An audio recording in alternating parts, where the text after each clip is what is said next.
Okay, somebody puts out a clip today and says that the Supreme Court justice was talking about scrapping the Second Amendment. It was an interesting set of aspects, the way it's mentioned, and it's hard for me to exactly determine if that is the correct statement, scrapping that way. But um, when we're looking at a lot of these stuff, and she mentions that there's a historical reference that many of the forefathers were basically notorious drinkers, and therefore many of these laws concerning alcohol and firearms may not be legitimate. There's a lot of things here that are very important to understand about the reality of who and what we were and what we're supposed to be. I think to start a good center, we need to ask ourselves whether or not we are going to allow our society to erode, or are we going to repair our society? And by this, in other words, are we going to make our society strong, diversified individuals capable of handling and managing firearms? And by this, I don't mean the way that a lot of these other people have ideas. Well, you do this, you do that, you do this, we do all these regulations. Because guess what? Bottom line, it hasn't worked. Statistically, all these things have been done, yet statistically, it hasn't worked.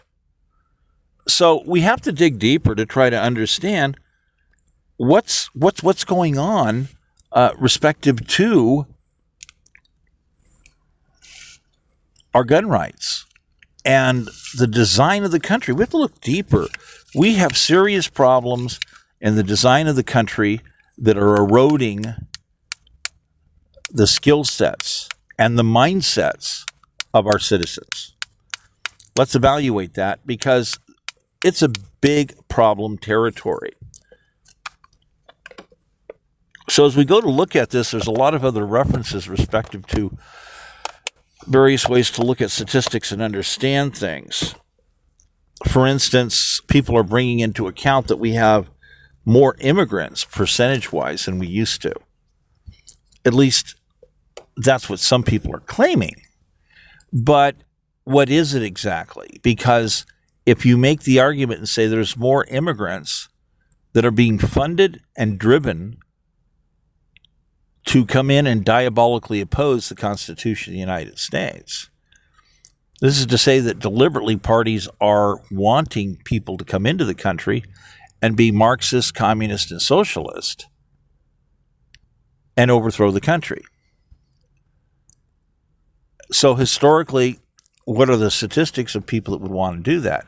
You could actually find substantial amounts of information, as I would recall, that would indicate there were a lot of people that basically wanted to exert authority and be able to overthrow the government. This is not necessarily a strange thing. So the ideas here can get confusing all the way around, because this is not an easy topic. It's just not simple. You could try to dumb it down, but there's a lot to work at, because we have to understand, what about the skill sets of our citizens? Today, if we use Los Angeles as an example, $480,000 gets spent on 13 years of schooling. And you get invited to your child's graduation, and you have people stand up proudly and say, look, here's your child. They fit into the 56% classification, as they've also succeeded in getting a burger flipping job. We could go on to show statistics where people are showing that significant numbers of our children are not getting educated. They're going backwards. These numbers are all showing falling centers. This means we have to ask ourselves some other questions. The standardized question system that has been used from a scholastic standpoint is also failing. Because why? Well, it was made to show certain mark points, and it's supposed to help us guide us so that we'll be doing things to make things continuously workable and successful. Unfortunately, that's not what's happened, which means that the tests that these people were coming up with didn't work either. Or, people could say, well, they're not paying attention to it. There's a serious problem, because now let's ask some questions that are not included, because we have other statistics that are important. Main staple, 1750, colonial America. We are thoroughly into, actually rebellion at that point in time. Whether people realize it or not, we were deep in it. We were planning things. We were really working on setting this up to get this to go. So, among the things we can look at, what were the statistics of 12-year-olds that had carpentry skills?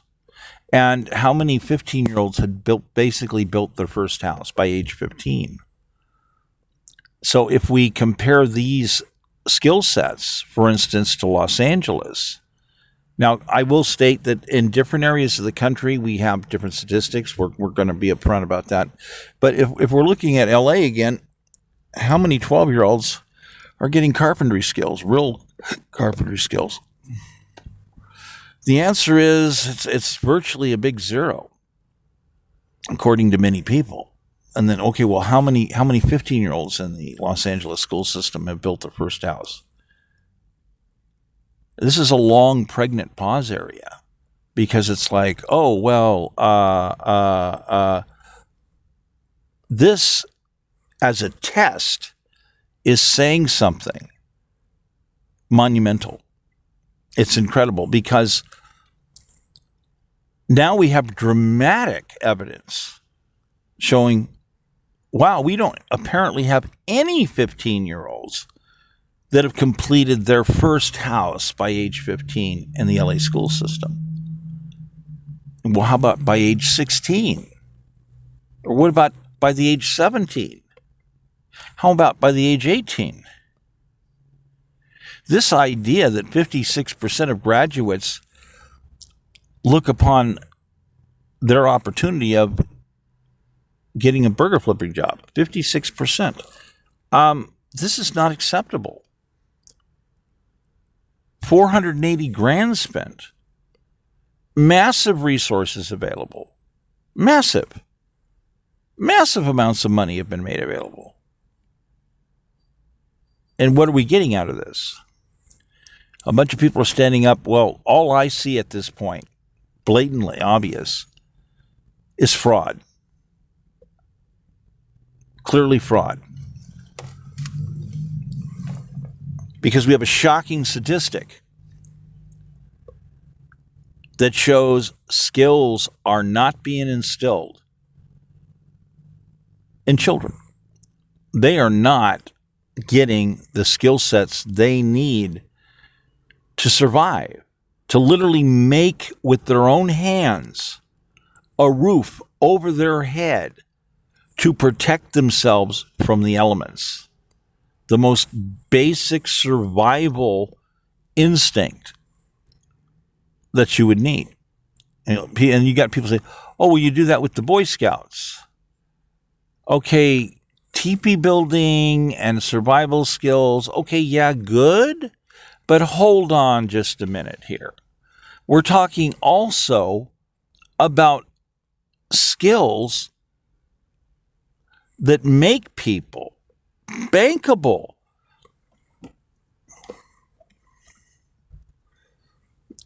This is dramatic, because the more you look at it, the more you have to ask a lot of deep questions.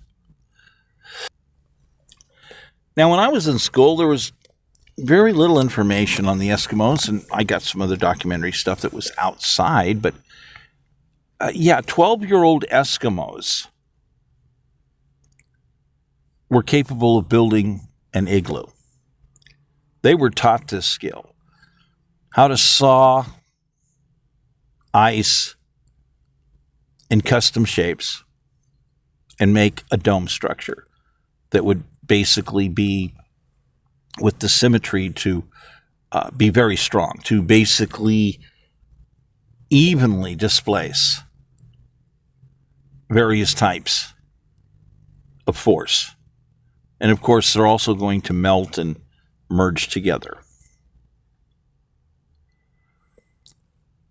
This is like a basic survival skill. And you could sit there and say, well, actually, Eskimos, they have other skills if the resources are there to utilize. Eskimos aren't stupid. If the right resources are available, yeah, they can work with wood.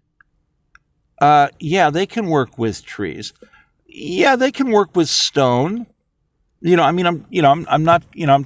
trying to be completely fair and logical about this, but we've already reached a massive discovery point. We have an intentional educational diversion that has occurred to remove basic skills that guarantee bankability of children. Having a real skill set and being able to not just survive and build a roof over your head, but basically use that skill to get a significant wage if need be. Not to mention the ability to stake out a piece of land and build their own homestead. This is not a game at this point. To understand why people have poisoned the educational system. Who are these people that have poisoned the educational system? We have to look hard and long and understand we have major damage that was intentionally done to the education system. So if you can sit down and accept these realities, which are, pretty much no-brainers, they're undeniable. I mean, we're really talking, it's self-evident when you start looking at some of these facts. It has to be. Just, it just has to be. And so where are we at? An education long-term that has been eroding the intelligence and capabilities of children. And now we get to all these other points of, well, what's going on? There's these violence problems, all this other stuff. Yeah, there's a bunch more intricacy in here. I've already gone through looking at statistics and saying, well, by the way, some of these statistics that were submitted claiming the violence had nothing to do with good citizens. In other words, we go, wait a minute, there's a whole bunch of violence here done by people who are not citizens. And if you weren't doing a sanctuary city, those statistics wouldn't exist. It's of key importance to bring this out, that there's definitely a significant number of statistics. So we literally have a massive series of flaws concerning our education system. We have a bunch of people who are deliberately sabotaging the future of children of this nation. So if this is the truth, and repeatedly, mathematically, in question after question, I mean, do we spend 3 weeks going over each and every question that comes us to the same type of mathematical equating of a reality that we have people that are they're sabotaging skill sets, capabilities, diversities, as they are saying that, no, we're adding diversities. We don't see that. What we see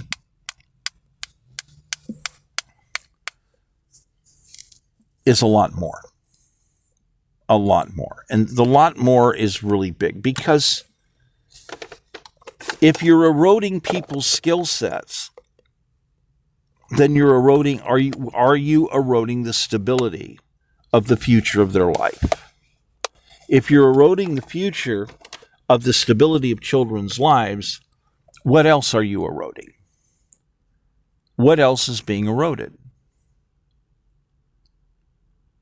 So now we're coming into an area where we have people that are engineering part of the problem that they're claiming is part of the problem. They're the same ones who are responsible for making it.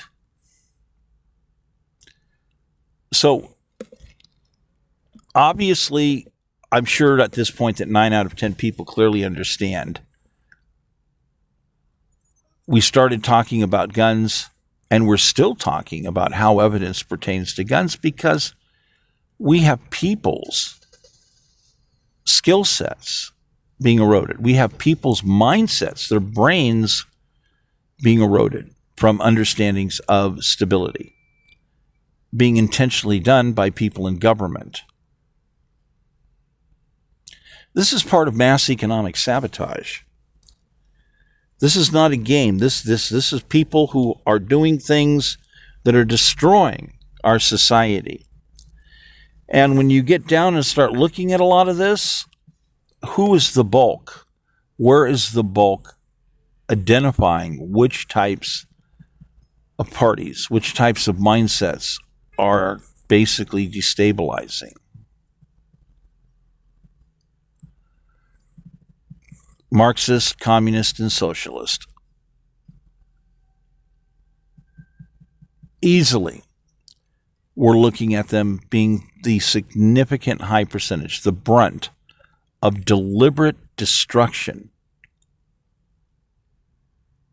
of mindsets, of intelligence of children.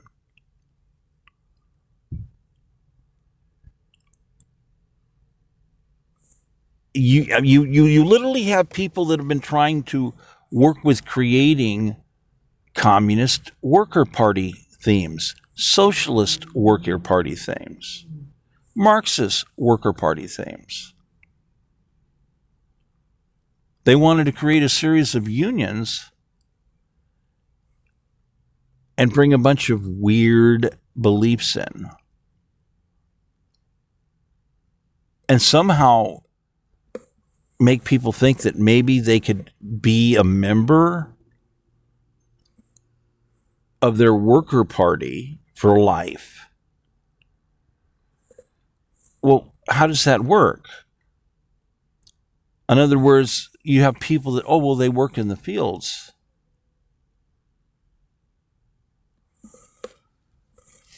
Do you want them, are they, what about evolutions? Well, no, they don't want them to evolve. They want them to stay in the party. So what we're actually hearing from people is a series of lies, big fancy speeches of implied nobility, of implied noble intent, but no details, no substance, just a craziness of flash.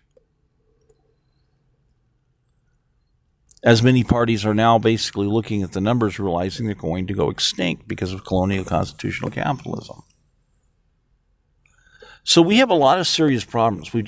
We barely peer into the door, and all of a sudden we're coming up with another series of statistics putting truth on the table that other people are refusing to accept. They're refusing to accept that people in education have been fighting to erode decent educational mindsets.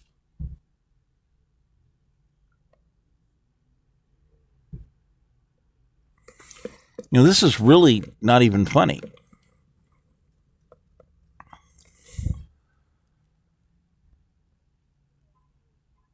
So we have a way to, quantify all of this. It takes us right back into mass economic modeling, right back into economic criminology. So we're looking at how we have to review things and say, yes, we want people to be well-rounded and to be able to handle firearms. But all of these new things that effectively seem to be developed around these different rules are not necessarily the right way to do this. Now I'm not saying that certain experts don't have anything to share if you take their training classes. I'm not saying that at all. Obviously, more training in certain areas by certain experts definitely helps. But we have a problem, a serious problem, because we have too many rats being forced into cages that are too small. So, do we step up to these people and say, look, we've studied animal control, and we broke this down and compared it to animal control physics, and you people are not taking care of human beings the right way. Oh, you have a fancy talk about it, but no, you're in mass failure, and it's actionable. You have to understand. I mean, as an animal control officer, I'd have to say, look, you're claiming you spent how much money? $480,000 on 13 years of schooling, and you have to present for this. You have a 56% job placement rate of burger flipping. I'm just going to have to say, no, I think you're involved in fraud. You're deceiving people. You're stealing money from people. And you can't be allowed to be responsible to control and teach people's children. We're going to have to ban you from ever getting near educational institutions and children forever. Because you people have failed miserably. And the symmetry of these arguments, comparing it to types of understanding involving animal control enforcement, we have massive cruelty. There's just no way you can justify spending the kind of money you've spent and have this not look like some kind of huge fraud adventure. And what you basically imparted into these children is a recipe for destruction. So we have to look harder and harder. And the more we look again and again, you're screwing these kids' brains up. You're a danger to the children. No proper diversity, no proper opportunities. So this is very real. So we're going to go ahead and stop right here, and we're going to go into the next part.